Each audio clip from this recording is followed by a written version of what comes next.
आज हम पढ़ेंगे विश्व हिंदी सम्मेलन। क्या पढ़ेंगे? विश्व हिंदी सम्मेलन।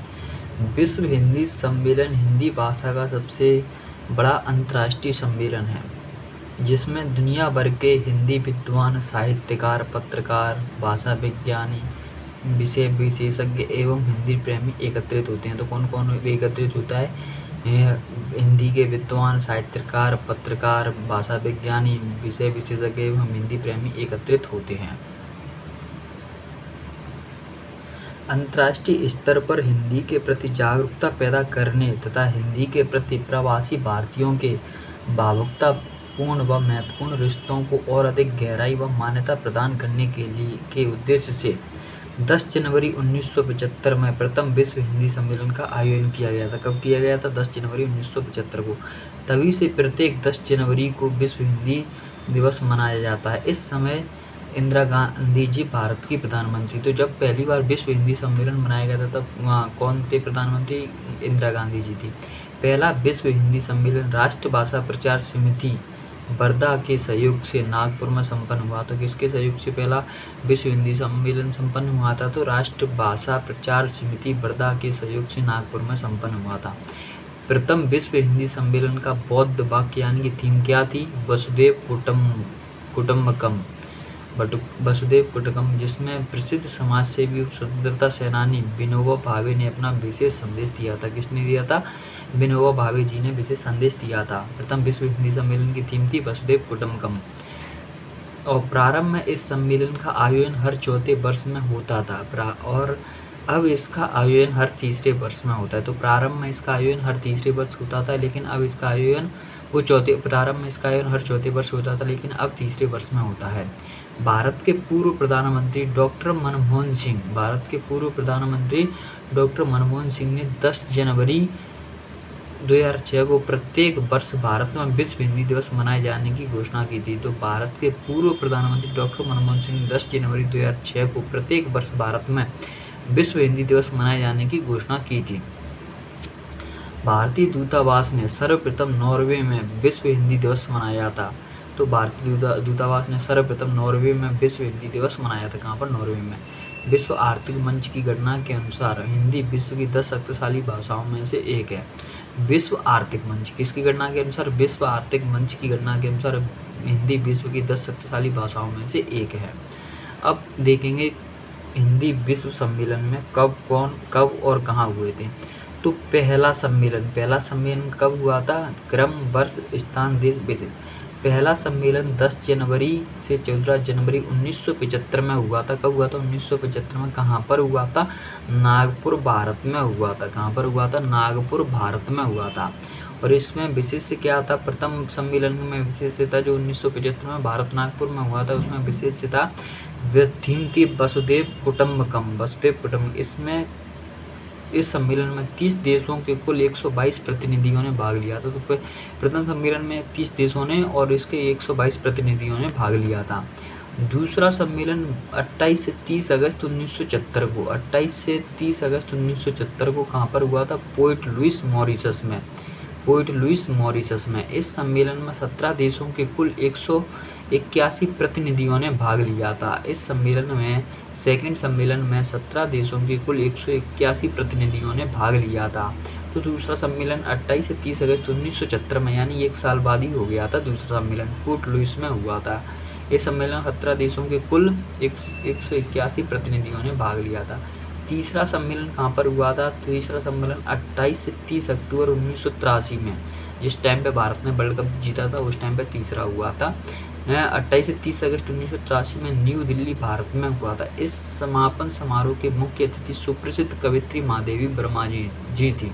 1983 में जो हुआ था भारत में, नई दिल्ली, भारत में हुआ था। इसमें समापन समारोह के मुख्य अतिथि कौन थी? कवयित्री महादेवी वर्मा। इस सम्मेलन में 30 देशों के 260 प्रतिनिधियों ने भाग लिया था। तो तीसरे सम्मेलन में 30 और 260 प्रतिनिधियों ने भाग लिया था। चौथा सम्मेलन फिर से कहाँ पर हुआ था? 2 से 4 दिसंबर 1993 को 10 साल बाद हुआ था। तो चौथा सम्मेलन 2 से 4 दिसंबर को 1993 पोर्ट लुइस, मॉरिशस में हुआ था। इस सम्मेलन में मॉरिशस के अतिरिक्त लगभग 260 प्रतिनिधियों ने भाग लिया था। इस सम्मेलन में मॉरिशस के अतिरिक्त लगभग 260 प्रतिनिधियों ने भाग लिया था। चौथा सम्मेलन कहाँ पर हुआ था? मॉरिशस में। और पांचवा सम्मेलन कहाँ पर हुआ था? 4 से 8 अप्रैल 1996 को, 3 साल बाद हुआ था पांचवा सम्मेलन। यहाँ पोर्ट ऑफ स्पेन, त्रिनाद एवं टोबैगो में हुआ था। पोर्ट ऑफ स्पेन, त्रिनाद एवं टोबैगो में हुआ था पांचवा सम्मेलन। 4 से 8 अप्रैल 1996 को पोर्ट ऑफ स्पेन, त्रिनाद एवं टोबैगो में हुआ था। सम्मेलन का केंद्रीय विषय था प्रवासी भारतीय और हिंदी। तो पांचवें सम्मेलन का विषय क्या था? प्रवासी भारतीय और हिंदी। इस सम्मेलन में लगभग 247 प्रतिनिधियों ने भाग लिया था। कितने लोगों ने भाग लिया था? तो 247 प्रतिनिधियों ने इस सम्मेलन में भाग लिया था। इस सम्मेलन में कितने लोगों ने भाग लिया था? तो 247 ने। छठा सम्मेलन कहाँ पर हुआ था? 14 से 18 सितंबर 1999 को। यहाँ 3-3 साल के गैप में चल रहे हैं। छठा सम्मेलन 14 से 18 सितंबर 1999 को लंदन यूके में हुआ था। लंदन यूके में। इस सम्मेलन का केंद्रीय विषय था हिंदी और भावी पीढ़ी। हिंदी और भावी पीढ़ी के सम्मेलन का विषय था, छठा सम्मेलन का विषय था। यह कहाँ पर हुआ था? लंदन में। लंदन में। इस सम्मेलन का ऐतिहासिक महत्व इसलिए भी है क्योंकि हिंदी को राजभाषा बनाए जाने के 50वें वर्ष इसका आयोजन किया गया था। और इस सम्मेलन में 21 देशों के 700 प्रतिनिधियों ने भाग लिया। तो यहाँ सम्मेलन क्यों महत्वपूर्ण रखता है छठा सम्मेलन? क्योंकि हिंदी को राजभाषा बनाए जाने में 50वें वर्ष का आयोजन किया गया था। इस सम्मेलन का केंद्रीय विषय था हिंदी और भावी पीढ़ी। इस सम्मेलन का ऐतिहासिक महत्व इसलिए भी है क्योंकि हिंदी को राजभाषा बनाए जाने के 50वें वर्ष इसका आयोजन किया गया था। इस सम्मेलन में 21 देशों के 700 प्रतिनिधियों ने भाग लिया था। अब हमें याद करने की ट्रिक है। देखिए IM TU IM बीच में आ गई टी, तो US IMF, US IMF, टी बीच में आ गई है, US IMF। तो आई से पहला कहाँ पर हुआ था? इंडिया में। M से कहाँ पर हुआ था? मॉरिशस के पोर्ट लुइस में। आई से कहाँ पर हुआ? इंडिया में। M से कहाँ पर हुआ? मॉरिशस में। टी से हुआ है त्रिनाद एवं टोबैगो में। यू से पहले यू से यूके है और पहली एस से सूरीनाम है। और फिर 8वां हुआ था USA में और 9वां एस से क्या है? South Africa. आई से हो गया इंडिया, M से मॉरिशस और F से हो गया फिजी। तो पहला कब हुआ था? 75 में। दूसरा 1 साल के बाद 76 में। तीसरा हुआ था 83 में। फिर 10 साल के बाद चौथा हुआ था 93 में। फिर 5वां हुआ था 96 में। छठा 99 में। और 7वां हुआ था 2003 में। 8वां हुआ 2007 में। 9वां हुआ 2012 में। 10वां हुआ 2015 में। 11वां हुआ 2018 में। 12वां हुआ था 2023 में। तो 1975 में जो हुआ था वह इंडिया में हुआ था। 1976 में जो हुआ था वह मॉरिशस में हुआ था। 1983 में जो हुआ वो इंडिया में हुआ था। 1993 में जो हुआ मॉरिशस में हुआ। 1996 में जो हुआ था 5वें नंबर का त्रिनाद एवं टोबैगो में हुआ था। 1999 में जो 6ठे नंबर का हुआ था वहाँ यूके में हुआ था। 2003 में जो 7वें नंबर का हुआ था वो सूरीनाम में हुआ था। 2007 का जो 8वें नंबर का हुआ था वहाँ USA में हुआ था। 2009 का जो 12वें नंबर का हुआ था वहाँ हुआ। 2012 में जो 9वें नंबर का हुआ था वहाँ हुआ था साउथ अफ्रीका में। 2015 में जो 10वें नंबर का हुआ था वहाँ हुआ इंडिया में। और 2018 में जो 11वें नंबर का हुआ है वह मॉरिशस में। 2023 में 12वें नंबर का हुआ है वह फिजी में हुआ है। तो पहले 5 कहाँ पर हुए? पहले 6 कहाँ पर हुए हैं? तो पहले 6 तो हमको दिखा है। पहला हुआ है नागपुर में, दूसरा हुआ था पोर्ट लुइस में, तीसरा फिर न्यू दिल्ली भारत में, चौथा पोर्ट लुइस मॉरिशस में, 5वां पोर्ट ऑफ स्पेन त्रिनाद एवं टोबैगो में हुआ था और छठा लंदन यूके में हुआ है। तो 7वें नंबर का है। 7वें नंबर का 6 से 9 जून 2003 को कहाँ पर हुआ था? परामारिबो सूरीनाम में हुआ था। 7वें नंबर का 2003 में कहाँ पर हुआ था? परामारिबो सूरीनाम। 21वीं सदी में आयोजित यहाँ पहला हिंदी सम्मेलन था। 21वीं सदी में आयोजित पहला हिंदी पर हुआ था परामारिबो सूरीनाम में। इस सम्मेलन का केंद्रीय विषय था विश्व हिंदी नई शताब्दियों की चुनौती। विश्व हिंदी नई शताब्दियों की चुनौती 7वें हिंदी सम्मेलन की है। इस सम्मेलन में 16 देशों के 500 प्रतिनिधियों ने पर हिस्सा लिया था। तो 7वां सम्मेलन 6 से 9 जून 2003 को परामारिबो सूरीनाम में हुआ था। 21वीं सदी में आयोजित यहाँ पहला विश्व हिंदी सम्मेलन था। इस सम्मेलन का केंद्रीय विषय था विश्व हिंदी नई शताब्दी की चुनौतियाँ। इस सम्मेलन में 16 देशों के 500 प्रतिनिधियों ने हिस्सा लिया था। 8वां सम्मेलन 13 से 15 जुलाई 2007 को न्यूयॉर्क संयुक्त राज्य अमेरिका में हुआ था। इस सम्मेलन का केंद्रीय विषय था विश्व मंच पर हिंदी। विश्व मंच पर हिंदी कहाँ पर किस सम्मेलन का विषय था? तो 8वें सम्मेलन का विषय है। नवा सम्मेलन कहाँ पर हुआ था? तो नवा सम्मेलन 22 से 24 सितंबर 2012 को हुआ था जोहान्सबर्ग साउथ अफ्रीका में। जोहान्सबर्ग साउथ अफ्रीका में। इस सम्मेलन में 22 देशों के 600 से अधिक प्रतिनिधियों ने भाग लिया है। 22 देशों के 600 से अधिक प्रतिनिधियों ने भाग लिया है। नवा सम्मेलन 22 से 24 सितंबर 2012 को जोहान्सबर्ग दक्षिण अफ्रीका में। इस सम्मेलन में 22 देशों के 600 से अधिक प्रतिनिधियों ने भाग लिया था।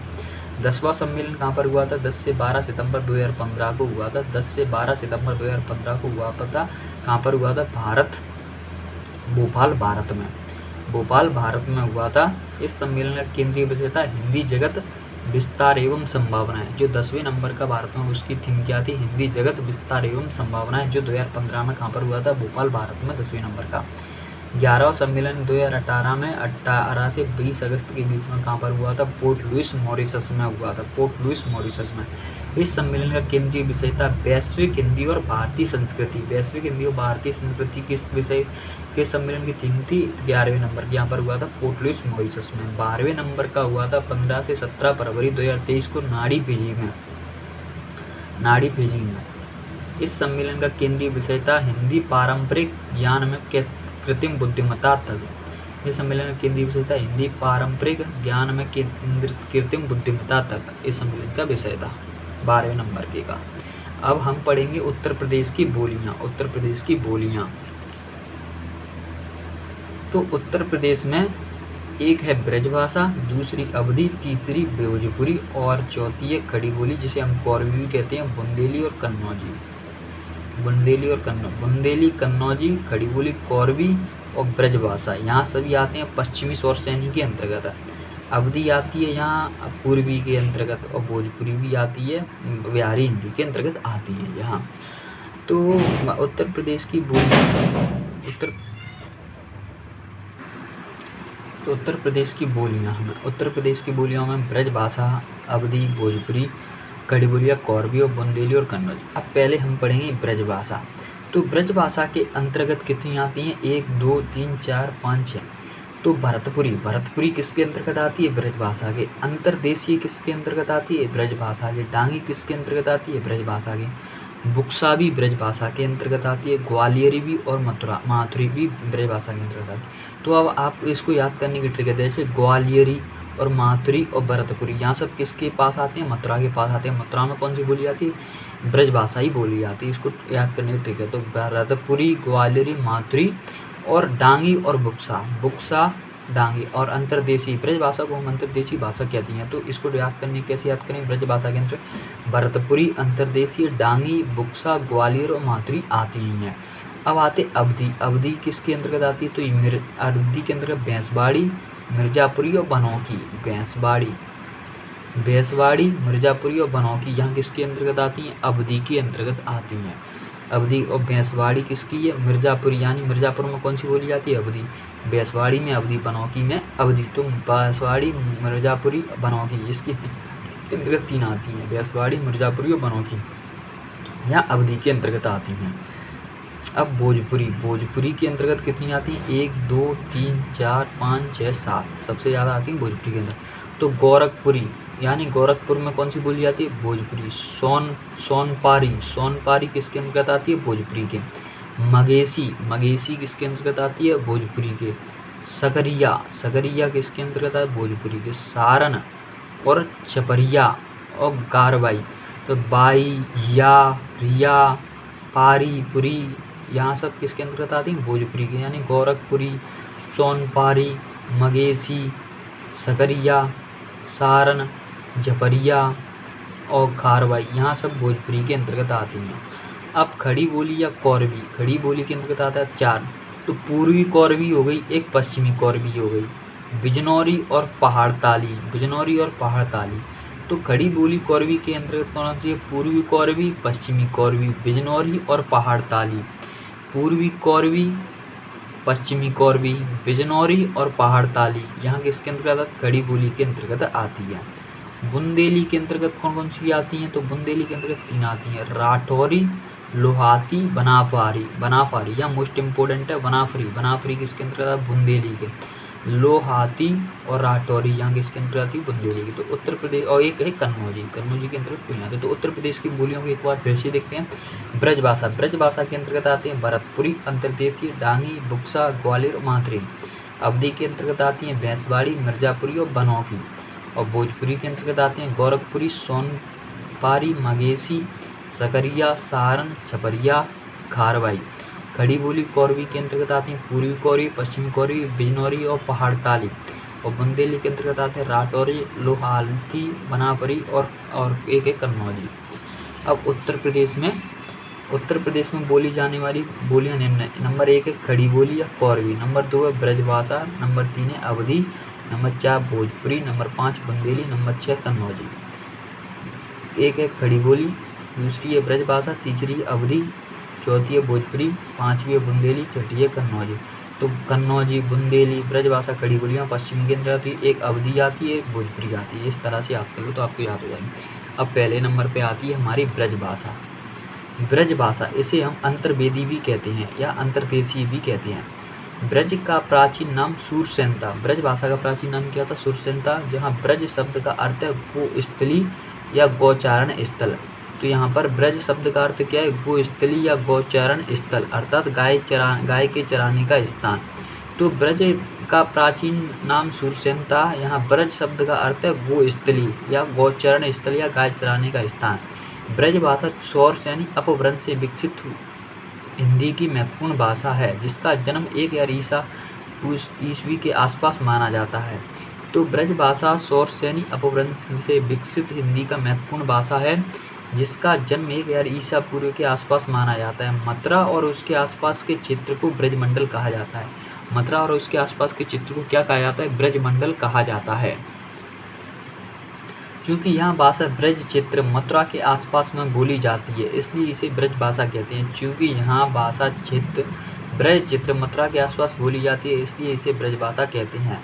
इसके अंतर्गत क्या क्या आता है? तो मथुरा आता है, आगरा आता है, अलीगढ़ आता है। मथुरा, आगरा, अलीगढ़, धौलपुर, हाथरस, एटा, मैनपुरी, फिरोजाबाद, बरेली, बुलंदशहर, बदायूं आदि ब्रज भाषा क्षेत्र आते हैं। इस भाषा का केंद्र है मथुरा या वृंदावन है। तो ब्रज भाषा का केंद्र कौन सा है? मथुरा या वृंदावन है। ब्रज भाषा का केंद्र मथुरा एवं वृंदावन है। कौन सा है? मथुरा एवं वृंदावन। तो कौन कौन से शहरों में बोली जाती है? मथुरा, आगरा पास में ही है, अलीगढ़ भी पास में, धौलपुर भी पास में। तो मथुरा, आगरा, अलीपुर, धौलपुर, हाथरस, एटा, मैनपुरी, फिरोजाबाद, बरेली, बुलंदशहर और बदायूं। यहाँ उस साइड के सभी जो मथुरा के आसपास लगे हुए जिले हैं, मथुरा, आगरा, अलीगढ़, धौलपुर, हाथरस, एटा, मैनपुरी, फिरोजाबाद, बरेली, बुलंदशहर, बदायूं आदि ब्रजभाषा क्षेत्र आते हैं। इस भाषा केंद्र मथुरा एवं वृंदावन है। ब्रजभाषा बोलने वालों की संख्या लगभग 3.5 करोड़ है। तो ब्रजभाषा बोलने वालों की संख्या कितनी है? लगभग 3.5 करोड़ है। 3.5 करोड़ है। ब्रजभाषा की उपबोलियाँ कौन कौन सी हैं? तो ब्रजभाषा की जो उपबोलियाँ देखो, भरतपुरी है, एक अंतर्देशीय या अंतर्वेदी है। यहाँ एक बुक्सा है जो नैनीताल के तराई क्षेत्र के पास की है। एक बुक्सा है नैनीताल के तराई क्षेत्र के पास की है।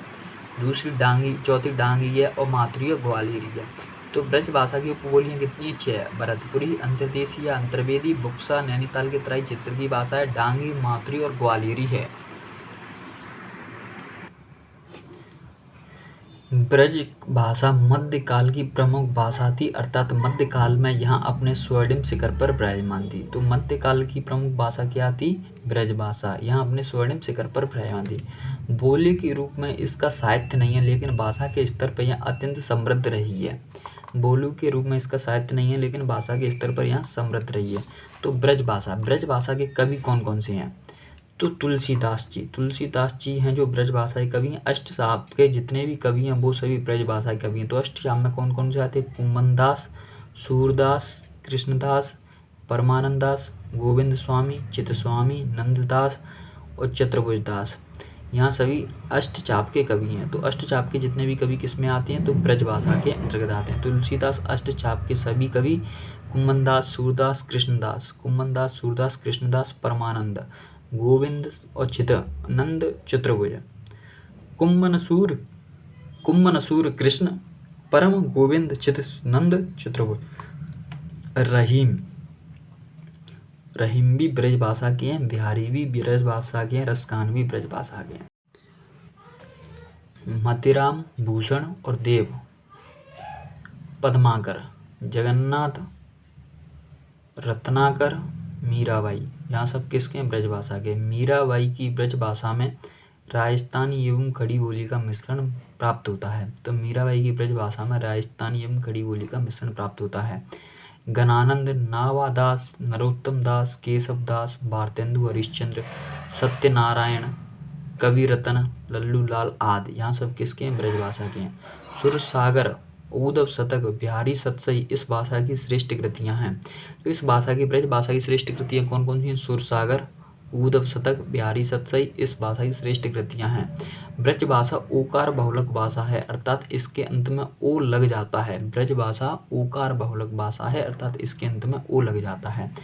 तो ब्रज भाषा के प्रमुख कवि कौन कौन से हैं? तुलसीदास, अष्टचाप के सभी कवि, कुम्मनदास, सूरदास, कृष्णदास, परमानंद दास, गोविंद स्वामी, चित्तस्वामी, नंददास, चतुर्भुज दास, रहीम, बिहारी, रसकान, चिंतामणि, मतीराम, भूषण देव, पद्माकर, रत्नाकर, मीराबाई की ब्रज भाषा में राजस्थानी एवं खड़ी बोली का मिश्रण प्राप्त होता है। घनानंद ब्रज भाषा के कवि, नावादास, नरोत्तम दास, केशव दास, भारतेंदु हरिश्चंद्र, सत्यनारायण, कविरत्न, लल्लूलाल आदि। सुरसागर, उद्धव शतक, बिहारी सतई इस भाषा की श्रेष्ठ कृतियां हैं।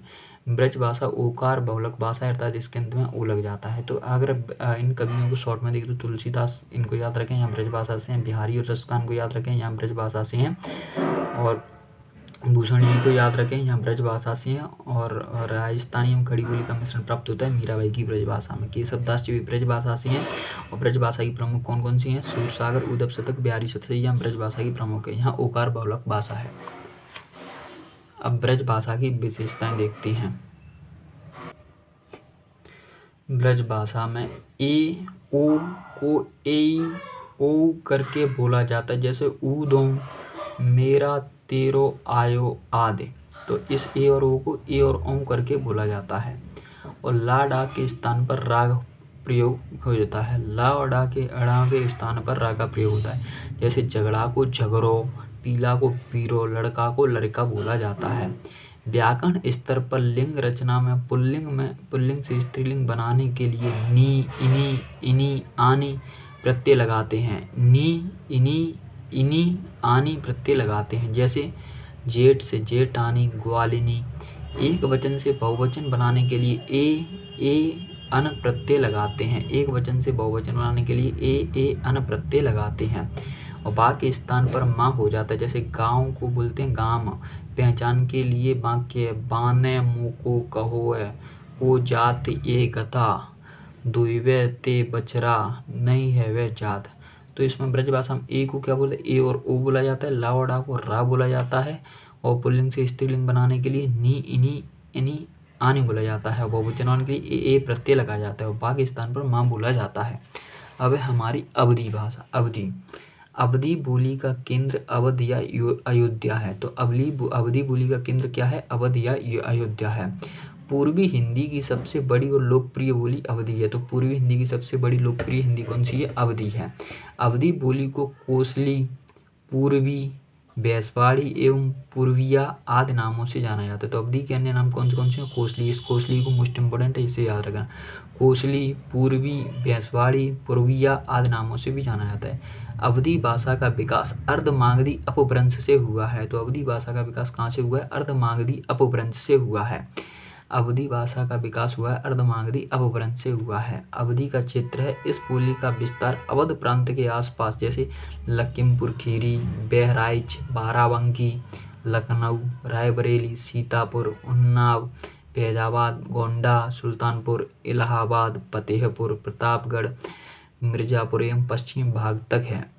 अवधी में साहित्यिक एवं लोक साहित्य खूब मिलता है। अवधी में साहित्यिक एवं लोक साहित्य खूब मिलता है। अवधी बोलने वालों की संख्या लगभग 2 करोड़ है। कितनी है? 2 करोड़ है। तो अवधी के प्रमुख क्षेत्र कौन कौन से हैं? तो एक बहराइच को याद रखना है आपको, बाराबंकी को याद रखना है, लखनऊ को याद रखना है, रायबरेली को याद रखना है और फैजाबाद और सुल्तानपुर, इनको याद रखना ही रखना है आपको। अब अवधी की उपबोलियाँ कौन कौन सी? एक बैसवाड़ी, मिर्जापुरी और भनोगी। बेंसवाड़ी, मिर्जापुरी और बनोटी यहाँ अवधी की उपबोलियाँ हैं। अब प्रमुख रचना है, तो अवधी की प्रमुख रचना कौन कौन सी है, तो पद्मावत यह मलिक मोहम्मद जायसी द्वारा रचित ग्रंथ है जो ठेठ अवधी में लिखा गया है। तो पद्मावत किस में लिखी गई है, अवधी भाषा में लिखी गई है। यह मलिक मोहम्मद जायसी द्वारा रचित ग्रंथ है जो ठेठ अवधी में लिखा गया है। रामचरितमानस तुलसीदास द्वारा रचित यह ग्रंथ परिष्कृत अवधी साहित्यिक अवधि में लिखा गया। रामचरितमानस को ही अवधी भाषा से रचित सर्वप्रथम महाकाव्य माना गया है। तो सर्वप्रथम अवधी भाषा से रचित सर्वप्रथम महाकाव्य किसे माना गया है, तो रामचरितमानस को माना गया है, जो तुलसीदास जी द्वारा लिखा गया है। मुल्ला दाऊद कृत लोरकहा या चंदायन भाषा की भाषा अवधी है। तो मुल्ला दाऊद की कृत कौन सी है, लोरकहा या चंदायन की भाषा कौन सी है, अवधी है। लोरकहा और चंदायन किसकी हैं, मुल्ला दाऊद की है। अवधी के प्रसिद्ध कवि कौन कौन से, तो तुलसीदास जी अवधी के भी कवि हैं और ब्रज भाषा के भी कवि हैं। जायसी अवधी के कवि हैं। उस्मान, मंजन, कुतुबन, मुल्ला दाऊद और नूर मोहम्मद आदि यहाँ सब किसके कवि हैं, यहाँ अवधी भाषा के कवि। तो अवधी भाषा के कवि कौन कौन से हैं, जायसी, तुलसीदास, जायसी, उस्मान, मंजन, कुतुबन, मुल्ला दाऊद, नूर मोहम्मद आदि यहाँ अवधी भाषा के कवि हैं। विशेषताएं, अवधी मुख्यतः अकारांत बोली है। अवधी मुख्यतः कौन सी है, अकारांत बोली है। इस बोली में उत्तम पुरुष बहुवचन हम का प्रयोग उत्तम पुरुष एक वचन मैं के अर्थ में किया जाता है। तो इस बोली में उत्तम पुरुष बहुवचन हम का प्रयोग उत्तम पुरुष एक वचन में मैं के अर्थ में किया जाता है। व्यंजनांत होना इसकी मुख्य विशेषता क्या है, व्यंजनांत। इसमें डा के स्थान पर ना आता है, जैसे प्राण का प्राण। इसमें ला और डा के स्थान पर रा हो जाता है, जैसे जोड़ का जोर, मूसल का मूसर। इसमें संज्ञाओं के 3 रूप मिलते हैं। संज्ञाओं के कितने रूप मिलते हैं, 3। जैसे घोर, गोरवा, गोरुगना, घोर, गोरवा, गोरुगना। पहचान के लिए वाक्य हैं, ऊ बड़ा बोंदू रहा, गाँव माँ एकटे चोर रहत रहा। तो इसकी विशेषता में क्या है, यहाँ हमको उत्तम पुरुष बहुवचन हम का प्रयोग उत्तम पुरुष एक वचन में किया जाता है। व्यंजनांत होता है, यहाँ डा को ना पढ़ा जाता है, लाड़ा और डा को रा पढ़ा जाता है। और संज्ञाओं के 3 रूप मिलते हैं, कौन कौन से, गोर, गोरवा, गोरगना मिलता है। अब है हमारी भोजपुरी भाषा, भोजपुरी बोली, भोजपुरी। तो इसका केंद्र क्या है, भोजपुर रहा है। इसका केंद्र क्या रहा है, भोजपुर। भोजपुरी बिहारी हिंदी के प्रमुख बोली है। भोजपुरी किसकी है, बिहारी हिंदी की प्रमुख बोली है। इसका विकास मागधी अपभ्रंश में हुआ है। तो इसका विकास कहाँ पर हुआ है, मागधी अपभ्रंश में हुआ है। भोजपुरी का नाम बिहार में भोजपुर नामक गाँव के आधार पर पड़ा है। तो भोजपुरी का नाम बिहार में भोजपुर नामक गांव के आधार पर पड़ा है। भोजपुरी शब्द का सर्वप्रथम प्रयोग अंग्रेज विद्वान रेमंड ने किया था। भोजपुरी का अन्य नाम क्या है, पूर्वी है। ध्यातव्य के पूर्वी शब्द अवधी बोली के लिए भी प्रयुक्त होता है। तो पूर्वी शब्द का प्रयोग भोजपुरी के लिए भी होता है और अवधी के लिए भी होता है। तो भोजपुरी का अन्य नाम क्या है, पूर्वी है। ध्यातव्य के पूर्वी शब्द अवधी के लिए भी प्रयुक्त होता है। भोजपुरी का क्षेत्र कौन कौन से हैं, तो भोजपुरी के क्षेत्र हैं गोरखपुर, देवरिया, गाजीपुर, बलिया, बनारस, मिर्ज़ापुर, जौनपुर, बस्ती, चंपारण, छपरा, सिवान, गोपालगंज, सारण, पूर्वी फैजाबाद आदि। तो भोजपुरी के क्षेत्र के अंतर्गत याद रखना है हमें देवरिया। देवरिया कहाँ पर बोली जाती है, भोजपुरी में। बनारस में भोजपुरी, मिर्ज़ापुर में भोजपुरी बोली जाती है। तो इनको तो आपको याद रखना है, मोस्ट इम्पोर्टेंट है यहाँ।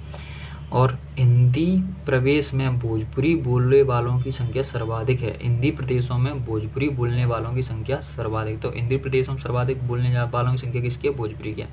भारत के बाहर विदेशों में भी भोजपुरी भाषा बोली जाती है, जैसे मॉरिशस, सूरीनाम, फिजी, त्रिनाद एवं गयाना आदि में। तो भारत के बाहर विदेशों में भी भोजपुरी भाषा बोली जाती है, जैसे मॉरिशस, सूरीनाम, फिजी, त्रिनाद एवं गयाना में। भिखारी ठाकुर को भोजपुरी का शेक्सपियर भोजपुरी का भारतेंदु भी कहा जाता है। तो भोजपुरी का शेक्सपियर किसे कहा जाता है, भिखारी ठाकुर को कहा जाता है। और भोजपुरी का भारतेंदु भी भिखारी ठाकुर को कहा जाता है। भिखारी ठाकुर की प्रमुख रचनाएं विदेशिया एक लोक नृत्य है।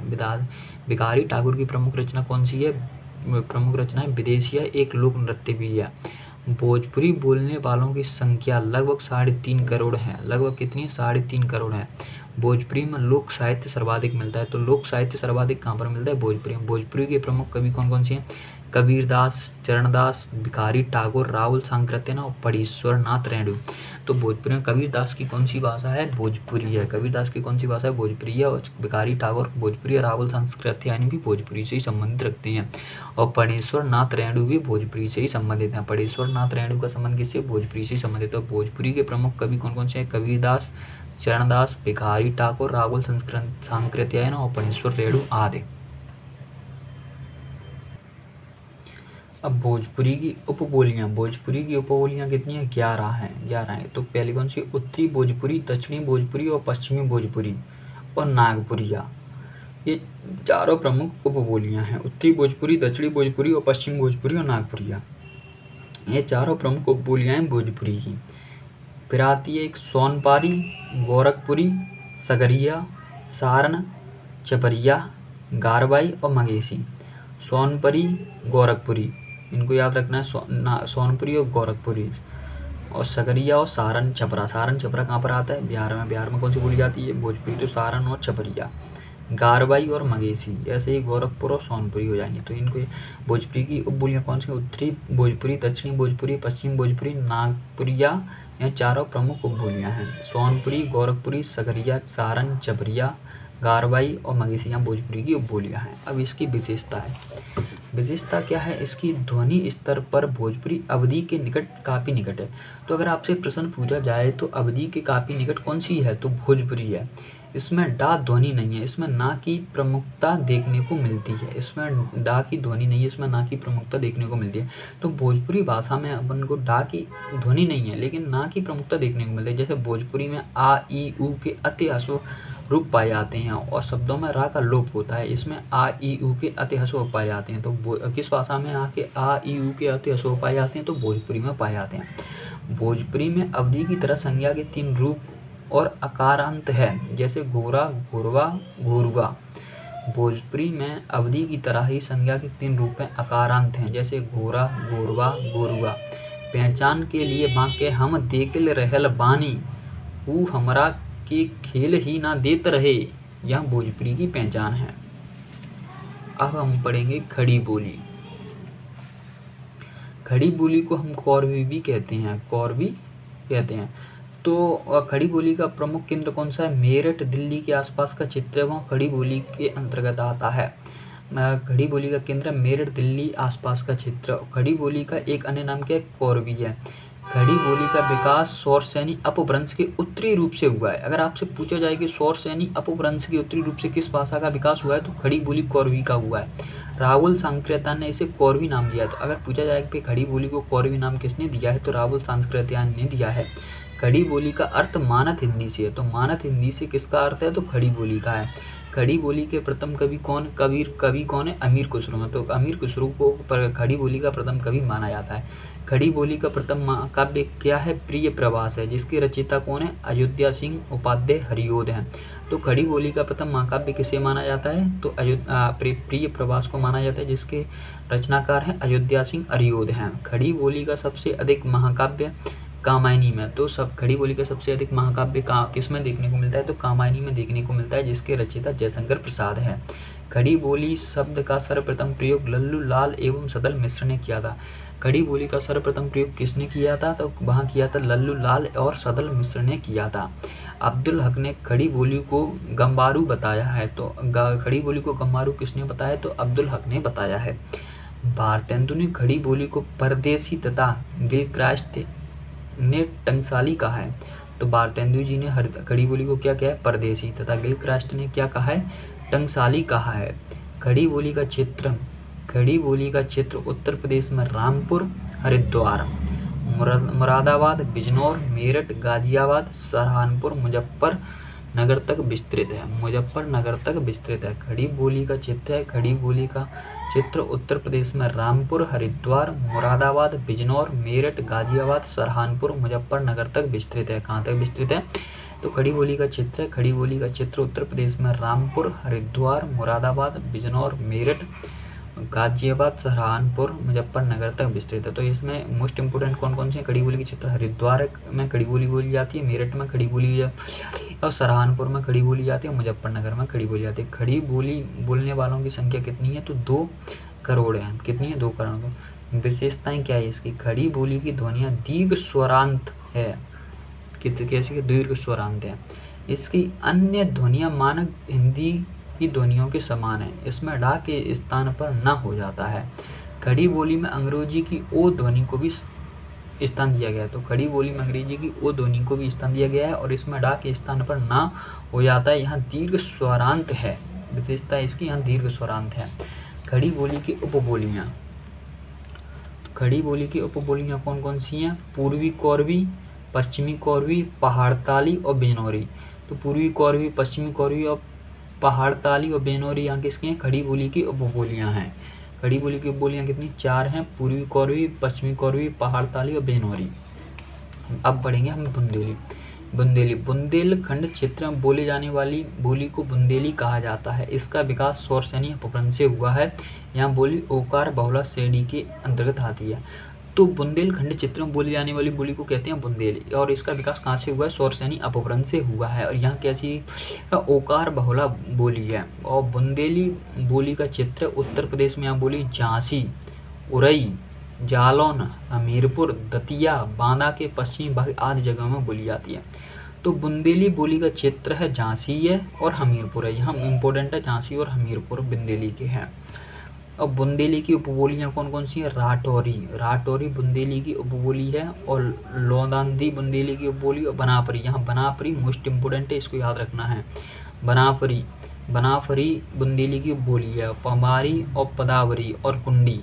पमारी, पदावरी और कुंडी यहाँ बुंदेली की उपबोलियाँ हैं।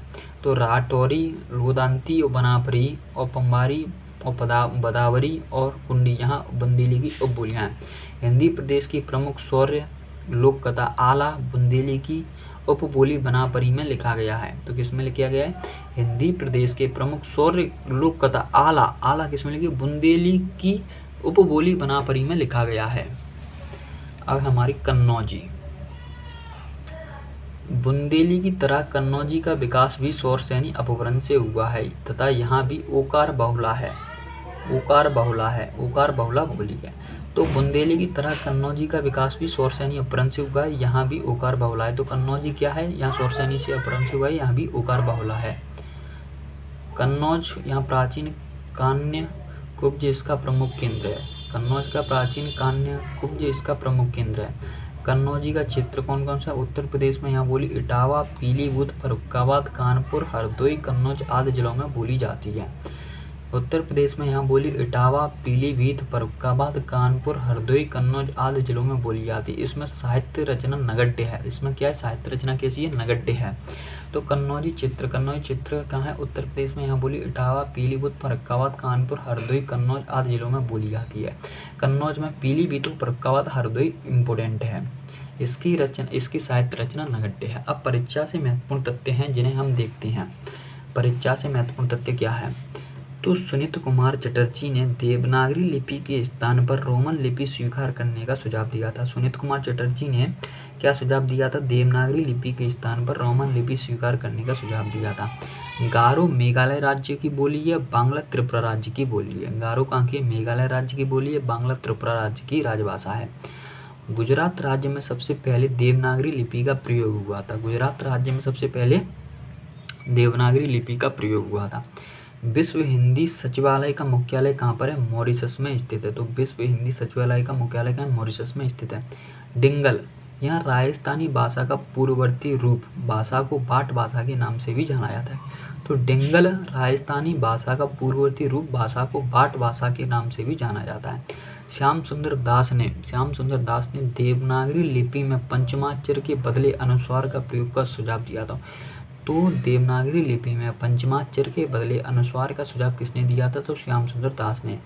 अपभ्रंश भाषा आर्य परिवार की भाषा है। तो अपभ्रंश किस परिवार की भाषा है? तो आर्य परिवार की भाषा है। केंद्रीय हिंदी निदेशालय का मुख्यालय कहाँ पर है? नई दिल्ली में स्थित है। केंद्रीय हिंदी निदेशालय का मुख्यालय कहाँ पर है? नई दिल्ली में स्थित है।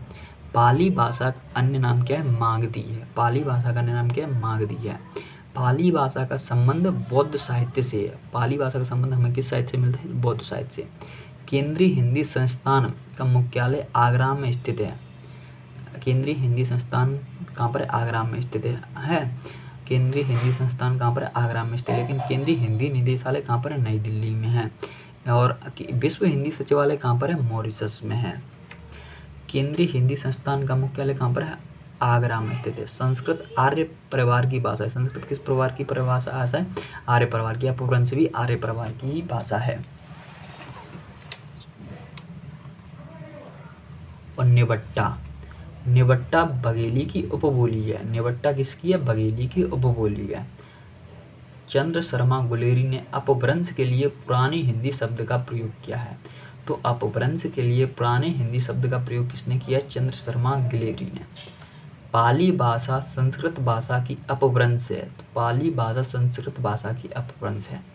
वर्तमान हिंदी का प्रचलित रूप खड़ी बोली है। वर्तमान हिंदी का प्रचलित रूप क्या कहलाता है? खड़ी बोली। ब्राह्मी लिपि विश्व की प्राचीनतम लिपियों में से एक है। यह भारत की अधिकांश लिपियों की जननी है। तो भारत की अधिकांश लिपियों की जननी कौन सी है? ब्राह्मी लिपि है। बोली का चित्र जब थोड़ा विकसित हो जाता है और उसमें साहित्य की रचना होने पर वह उपभाषा बन जाती है। बोली का चित्र जब थोड़ा विकसित हो जाता है तो और उसमें साहित्य की रचना होने पर वह उपभाषा बन जाती है। देवनागरी लिपि का सर्वप्रथम प्रयोग जयभट्ट के शिलालेख में मिलता है। मोस्ट इम्पोर्टेंट है। देवनागरी लिपि का सर्वप्रथम प्रयोग कहाँ पर मिलता है? जयभट्ट के शिलालेख में मिलता है। भारतवर्ष के लिए हिंदी भाषा का नाम सबसे पहले राजा राम मोहन राय ने सुनाया था। भारतवर्ष के लिए हिंदी भाषा का नाम सर्वप्रथम किसने सुझाया था? राजा राम मोहन राय ने सुझाया था। तमिल, तेलुगु, कन्नड़, मलयालम, कुई, तुलु, कोडगु या कुर्ग, तोंडा, गोंडी, कुडुंग या ओराम या मालतो या द्रविड़ भाषा परिवार की भाषाएं। तमिल, तेलुगु, कन्नड़, मलयालम, इनको आप याद रखें। कुई और तुलु और कोंडगु, कुई, तुलु और कोंडगु, कोंडगु को या कुर्गो कहते हैं। तोंडा, गोंडी, कुंडू, यौरावा या मालतो एवं मालतो यहाँ द्रविड़ भाषा परिवार की हैं। विश्व की लगभग 3000 भाषाओं में से 13 भाषा परिवारों में बांटा गया है। तो विश्व की लगभग 3000 भाषाओं को कितने भागों में बांटा गया है? 13 भाषा परिवारों में गया। जयपुरी बोली का स्थानीय नाम ढूंढाड़ी है। तो जयपुरी बोली के स्थानीय नाम किस नाम से जाना जाता है? तो ढूंढाड़ी से बोला जाता है। वाराणसी, आजमगढ़, इलाहाबाद, भभुआ आदि जिले में काशिका भाषावादी क्षेत्र है। काशिका का विकास स्थल वाराणसी है। काशी के नाम पर ही इससे क्षेत्रीय बोली का नाम काशिका पड़ा है। वाराणसी, आजमगढ़, इलाहाबाद, भभुआ आदि जिले काशिका भाषावादी क्षेत्र हैं। काशिका का विकास स्थल वाराणसी है। काशी के नाम पर ही इस क्षेत्रीय बोली का नाम काशिका पड़ा है। अवधी शब्द का अर्थ अवध की भाषा है। अवधी शब्द का अर्थ क्या है? अवध की भाषा है। अवधी शब्द का अर्थ क्या है? अवध की भाषा। भारत में संपर्क भाषा हिंदी एवं विश्व की संपर्क भाषा अंग्रेजी है। वर्तमान में भारत में सर्वाधिक बोली जाने वाली भाषाओं का सही क्रम। तो सबसे ज़्यादा हिंदी बोली जाती है, फिर बांग्ला बोली जाती है, फिर मराठी, फिर तेलुगु, फिर तमिल। तो हिंदी, बांग्ला, मराठी, तेलुगु, तमिल, अर्थात भारत में सर्वाधिक बोली जाने वाली भाषा कौन सी है? हिंदी है। तो हमारा ये वाला टॉपिक यहीं पर समाप्त होता है। जय हिंद, जय भारत।